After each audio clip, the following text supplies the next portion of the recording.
अपना हाल बिल्कुल नेपाल की तरह होने वाला है। अरे मैं तो कहती हूँ रामायण के जगह पर टीवी पर संविधान बताना चाहिए।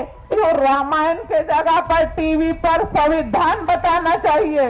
हा व्हिडिओ तुम्ही सर्वांनी पाहिला असेलच। व्हिडिओमध्ये दिसणारी बुरखाधारी महिला दुसरी तिसरी कुणी नसून हिंदुत्वाचा त्याग केलेल्या उबाठा सेनेची हस्तक आहे। व्यासपीठ सुद्धा उबाठा सेनेचं आहे आणि त्या बुरखाधारी महिलेच्या संविधानाच्या आडून रामायणावर हल्ला करण्याच्या कृतीला हसून दाद देणारे सुद्धा उबाठा सेनेचे आहेत। उबाठा सेना स्वतःचं राजकीय अस्तित्व टिकवण्यासाठी धडपडतीये। त्यासाठी त्यांनी मुस्लिम तुष्टीकरणाचा मार्ग अवलंबलाय।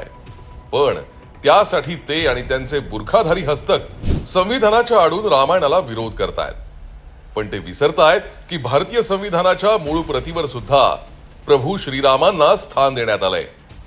थोडक्यात काय तर संविधान निर्माणकर्त्यांनी ज्या गोष्टीचा आदर केला त्याचा अवमान करण्याचा विडा उबाठा सेनेनं उचललाय।